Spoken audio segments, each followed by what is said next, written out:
ज्योतिषामपि तज्ज्योतिस्तमसः परमुच्यते। ज्ञानं ज्ञेयं ज्ञानगम्यं हृदि सर्वस्य विष्ठितम्। ये परब्रह्म ज्योतियों की भी ज्योति है। जो भी अग्नि और प्रकाश आप देखते हैं, उसमें जो ज्योति है वो वही परमात्मा है। ये परमात्मा बोध स्वरूप है, यानी ज्ञान का स्वरूप है।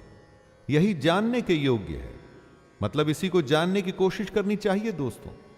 और यह परमात्मा प्राप्त होता है तत्व ज्ञान से। इस दुनिया में बहुत कुछ खरीद के या लेन देन से प्राप्त होता है। परमात्मा को पहले आपको समझना पड़ेगा, वो क्या है, कैसे है, क्यों है। इसी को तत्व ज्ञान कहते हैं। और तत्व ज्ञान हासिल करने के बाद ही परमात्मा आपको हासिल होगा, क्योंकि ये परमात्मा हम सबके हृदय में विशेष रूप से स्थित है। इसकी और कोई जगह नहीं। इति क्षेत्रं तथा ज्ञानं ज्ञेयं चोक्तं समासतः मद्भक्त एतद्विज्ञाय मद्भावायोपपद्यते। हे अर्जुन, इस प्रकार से मैंने तुझे क्षेत्र, ज्ञान और जानने योग्य परमात्मा के बारे में बताया। मेरा भक्त इसको तत्व से जानकर मेरे स्वरूप को प्राप्त होता है। कृष्ण ने बताया कि हमारा शरीर ही क्षेत्र है। जिस तरह से खेत में बीज बोए जाते हैं, उसी तरह से हमारे शरीर में संस्कार बोए जाते हैं, जिसका कि हमको फल मिलता है। उस ब्रह्म का जो अंश हम में और हमारे बाहर है, उसको जानना ही सबसे बड़ा ज्ञान है। और इस ज्ञान की प्राप्ति के बाद रास्ता खुलता है परमात्मा को हासिल करने का। यही रास्ता या तो कृष्ण को पाने का है या उस कृष्ण में खुद को विलीन कर लेने का।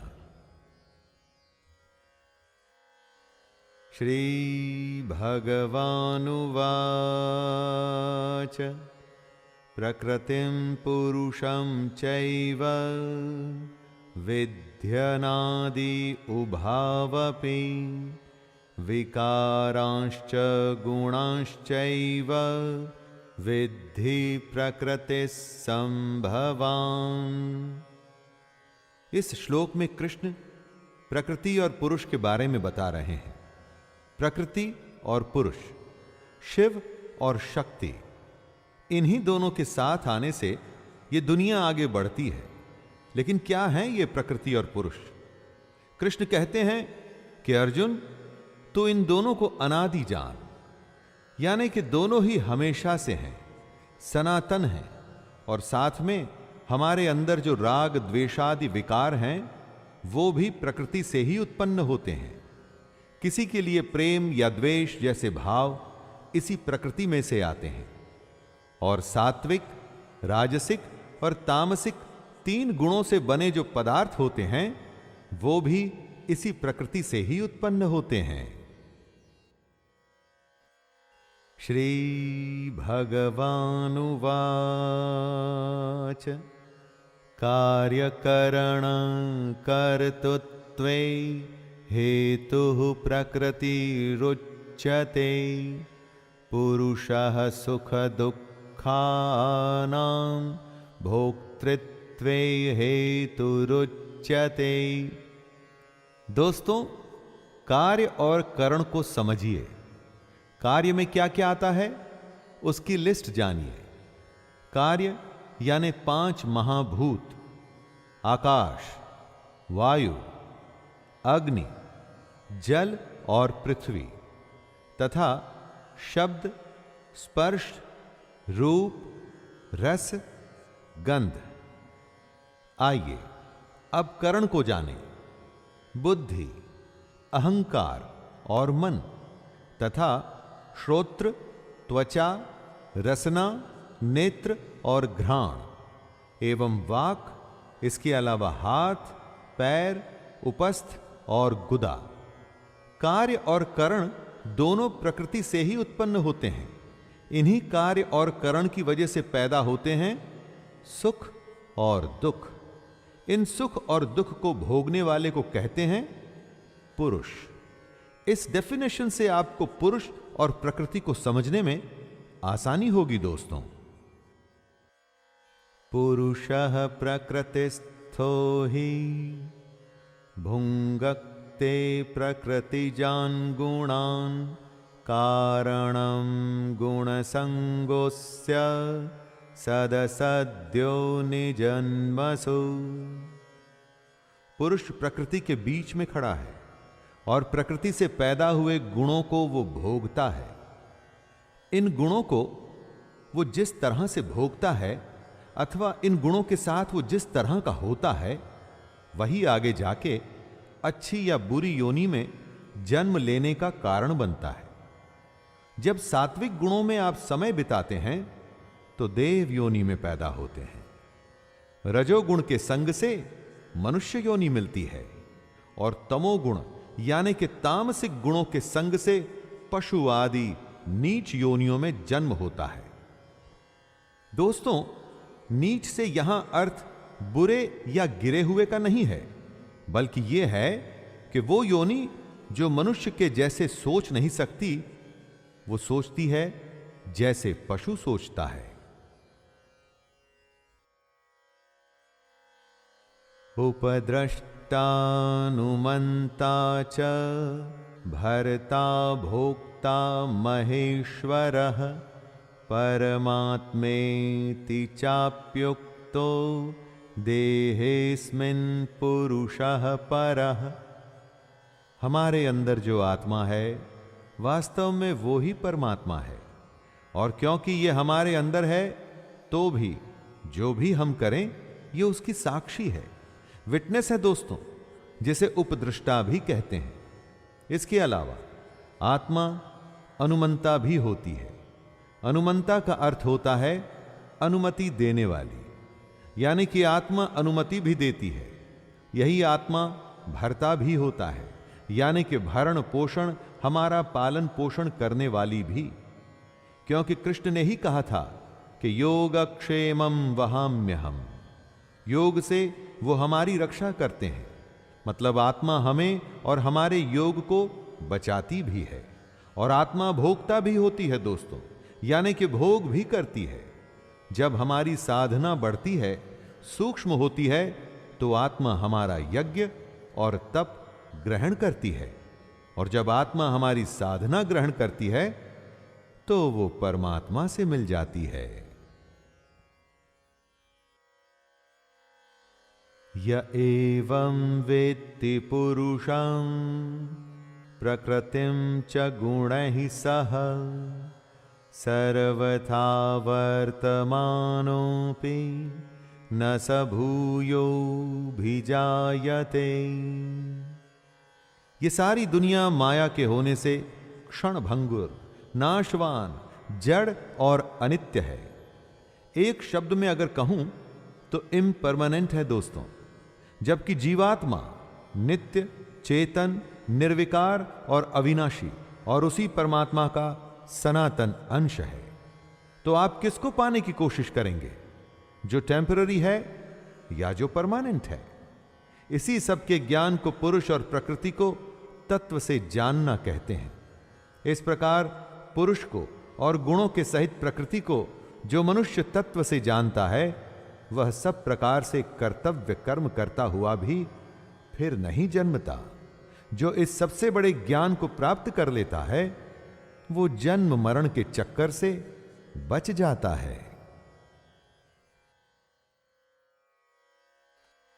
ध्यायेनात्मनि पश्यन्ति केचिदात्मानमात्मना अन्ये सांख्येन योगेन कर्मयोगेन चापरे। परमात्मा एक है, उसे देखने के अलग अलग तरीके हैं। आप अपनी पसंद के अनुसार उस तरीके को चुन सकते हैं। कृष्ण ने हर तरीके को समझाया है। उस परमात्मा को कितने ही मनुष्य शुद्ध हुई सूक्ष्म बुद्धि से ध्यान द्वारा हृदय में देखते हैं, यानी मेडिटेशन से अपने अंदर देख सकते हैं दोस्तों। अन्य कितने ही ज्ञान योग से उसको देखते हैं, यानी सांख्य योग। जब स्वयं की खोज में हम आत्मा का ज्ञान हासिल करते हैं तो परमात्मा मिलता है। और कई लोग इस परमात्मा को कर्म योग के द्वारा भी देखते हैं। जब हम अपने हर कर्म को निष्काम तरीके से कर सब कुछ उस परमात्मा को अर्पित कर देते हैं तो उसे ही प्राप्त होते हैं।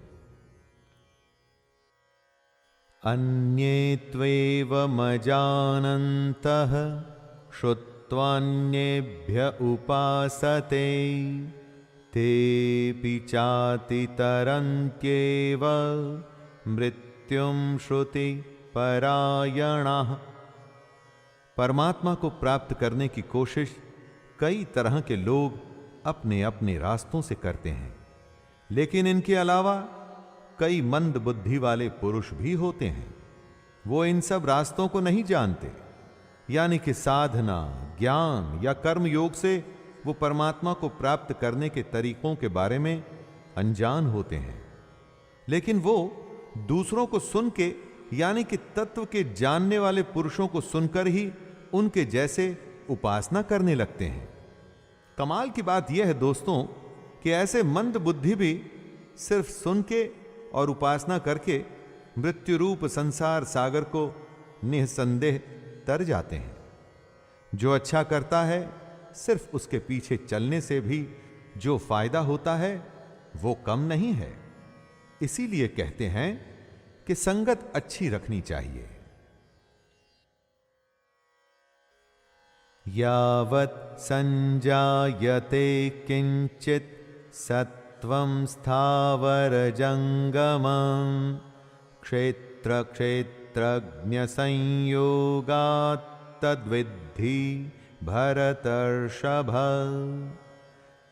कृष्ण कह रहे हैं कि जितने भी जीव या निर्जीव होते हैं, यानी कि प्राणी या वस्तु, यह सब क्षेत्र और क्षेत्रज्ञ के संयोग से ही उत्पन्न होते हैं। क्षेत्र यानी कि शरीर और उसके बारे में ज्ञान या तत्व क्षेत्रज्ञ कहलाता है। क्षेत्रज्ञ ही मोक्ष का साधन है। क्षेत्र और क्षेत्रज्ञ के संबंध को आप घोड़े और रस्सी का संबंध भी मान सकते हैं दोस्तों। यहां पर घोड़ा क्षेत्र हुआ और रस्सी क्षेत्रज्ञ।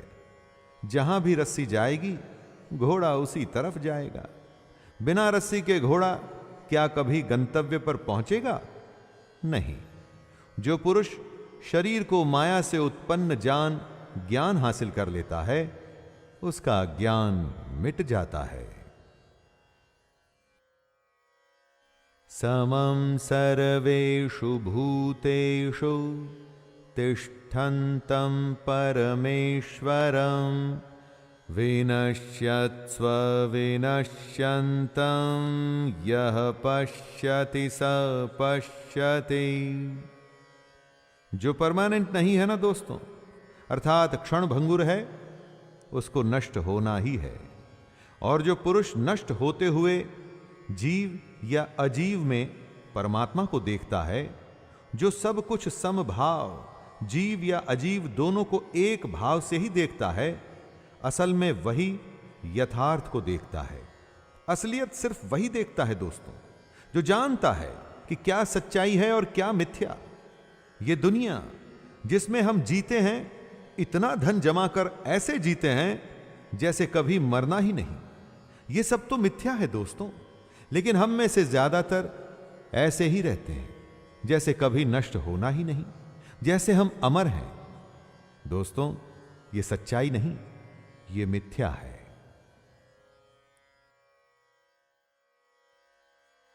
समं पश्यन् हि सर्वत्र समवस्थितमीश्वरं न हि नस्त्यात्मनात्मानं ततो याति परां गतिम्। जिसको हर किसी प्राणी में, हर किसी वस्तु में परमेश्वर दिखे, जो हर किसी को समभाव से देखे, वही ज्ञानी है। हमसे ज्यादातर लोग अपने शरीर को ही सबसे बड़ी सच्चाई मानकर एक झूठी दुनिया में जीते रहते हैं, इस दुनिया में फंसे रहते हैं, और फिर एक दिन आत्मा हमारे शरीर में से निकल जाती है और हमारा ये शरीर नष्ट हो जाता है। उसके बाद कोई दूसरी योनि, कोई दूसरा शरीर मिलता है। अज्ञानी का ये क्रम आना जाना लगा ही रहता है दोस्तों। जो जितना बड़ा अज्ञानी होता है वो उतने जन्म बर्बाद करता है, लेकिन ज्ञानी सब में परमेश्वर को समान देखते हुए अपने जीवन को नष्ट नहीं करता, इसीलिए वो परम गति को प्राप्त होता है। प्रकृत्यैव च कर्माणि क्रियमाणानि सर्वशः यः पश्यन्ति तथात्मानं कर्तारं स पश्यति। तीन गुणों से बनी हुई माया ही प्रकृति है। हमारे सारे कर्म मन, शरीर और वाणी के द्वारा ही किए जाते हैं, और इन कर्मों के पीछे प्रकृति ही होती है। जो ज्ञानी होता है वो ये जानता है कि इन कर्मों के पीछे कर्ता प्रकृति है, आत्मा नहीं। हमसे हमारे कर्म हमारी प्रकृति करवाती है, आत्मा नहीं दोस्तों। ये बात सिर्फ ज्ञानी ही समझता है, और इसीलिए सिर्फ वो ही यथार्थ को देखता है। बाकी सब अज्ञानी सच्चाई नहीं, मिथ्या देखते हैं, और क्योंकि वो मिथ्या देखते हैं तो दुनियादारी में लगे रहते हैं और कर्मों के बंधन में बंध के एक के बाद एक दूसरे जन्म में आते और जाते रहते हैं। यदा भूत पृथक भावम एकस्थमनुपश्यति तत एव च विस्तारम ब्रह्म संपद्यते तदा। ज्ञानी पुरुष जब अलग अलग भावों में या अलग अलग भूतों में एक परमात्मा को देखता है, तब ही उसे ब्रह्म प्राप्त होता है। जब वो इस बात को समझ जाता है कि आत्मा से ही हर भाव या हर भूत या हर वस्तु का विस्तार हुआ है, तब ही उसे ब्रह्म समझ में आता है। जैसे कि जब ज्ञानी को यह समझ में आता है कि आत्मा से ही प्राण, आत्मा से ही आशा, आत्मा से ही तेज, आत्मा से ही जल, आत्मा से ही अन्न का विस्तार हुआ है, आत्मा से ही यह सब प्रकट हुआ है, उसमें ही सब विलीन हो जाना है, तब उसे ब्रह्म समझ में आता है। अनादित्वा निर्गुणत्वात् परमात्मायमव्ययः शरीरस्थोऽपि कौन्तेय न करोति न लिप्यते। दुनिया में जो भी कुछ होता है उसके पीछे कुछ न कुछ कारण होता है। बारिश का होना, दिन और रात का होना, सब कुछ कारण की वजह से है। जिसका कुछ कारण नहीं होता उसे अनादि कहते हैं। जैसे कि ब्रह्म या परमात्मा, उसी परमात्मा का ही अंश है हमारी आत्मा। आत्मा अनादि भी है और निर्गुण भी। निर्गुण का मतलब है दोस्तों कि आप किसी डेफिनेशन या एट्रीब्यूट से उसे डिफाइन नहीं कर सकते। जो अनादि होता है उसका कभी नाश नहीं होता। यही वजह है कि आत्मा शरीर में होते हुए भी शरीर के कर्मों में या संस्कारों में लिप्त नहीं होती। यथा सर्वगतं सौक्षम्यादाकाशं नोपलिप्यते सर्वत्रावस्थितो देहे तथात्मानोपलिप्यते। आकाश या स्पेस हर कहीं है, लेकिन इस आकाश में आप कोई रंग भर सकते हैं? क्या इसे मोड़ या तोड़ सकते हैं? वो इसलिए कि आकाश सूक्ष्म है, सटल है। आकाश लिप्त नहीं होता, किसी चीज या वस्तु में इन्वॉल्व नहीं होता दोस्तों। आकाश के जैसे ही हमारी आत्मा भी सूक्ष्म होने की वजह से हमारे शरीर के गुणों में लिप्त नहीं होती। हमारी देह के गुण प्रकृति के कारण से होते हैं। प्रकृति की वजह से जो भी होता है वो स्थूल है, यानी कि नाशवान है, लेकिन आत्मा का कभी नाश नहीं होता।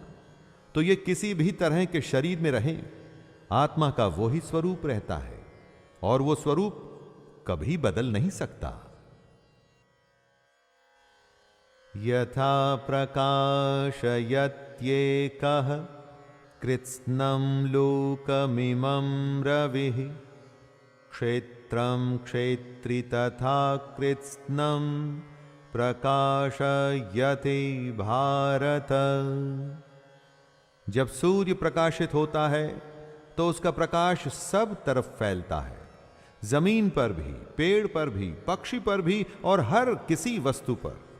तो क्या हम ये कह सकते हैं कि सूर्य का प्रकाश कैसे बंट के हर वस्तु पर या प्राणी पर पड़ रहा है?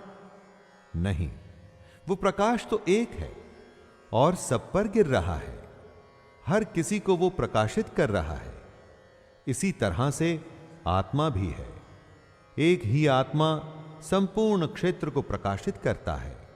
सूर्य की तरह ही हम सब में, जीव या निर्जीव में, आत्मा एक ही है और वो किसी में लिप्त नहीं। इस तरह से आप भी आत्मा को एक ही माने दोस्तों, उसे एक परमात्मा माने, बटा हुआ नहीं। क्षेत्र क्षेत्रज्ञयोरेवम् अंतरं ज्ञान चक्षुषा भूत प्रकृति मोक्षं च ये विदुर्यान्ति ते परम। क्षेत्र को जड़, विकारी, क्षणिक और नाशवान माने, यानी कि टेम्पररी माने दोस्तों, और क्षेत्रज्ञ को नित्य, चेतन, अविकारी और अविनाशी माने, यानी कि अनादि, अनंत और परमानेंट। जो इस तरह से क्षेत्र और क्षेत्रज्ञ के भेद को, दोनों के बीच के फर्क को जानता है, वो ही ज्ञानी है। जो पुरुष प्रकृति से मुक्त हो जाते हैं और अपने ज्ञान नेत्रों से क्षेत्रज्ञ के तत्व को जानते हैं, वे परम ब्रह्म परमात्मा को प्राप्त होते हैं। ऐसे पुरुष कर्म के बंधन से मुक्त हो जाते हैं, क्योंकि वो अज्ञान को, मिथ्या को खत्म कर चुके हैं। वो सच्चाई जान चुके हैं। उन्होंने अपना जन्म वेस्ट नहीं किया और मोक्ष को प्राप्त कर लिया। तो दोस्तों, ये था भगवत गीता का 13वां अध्याय। इस अध्याय में क्षेत्र और क्षेत्रज्ञ, पुरुष और प्रकृति की बात की गई। क्या ज्ञान जरूरी है और क्या नहीं, ये भी बताया गया। अब आगे 14वें अध्याय में फिर से मुलाकात होगी। तब तक के लिए अपने दोस्त शैलेंद्र को आज्ञा दीजिए। जय श्री कृष्ण।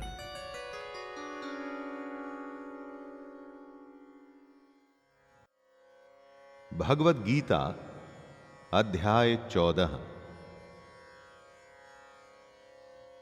जय श्री कृष्ण। दोस्तों, सुनते सुनते भगवत गीता के 14वें अध्याय पर आ पहुंचे हैं। इस अध्याय का नाम है गुणत्रय विभाग योग, सत, रज और तम।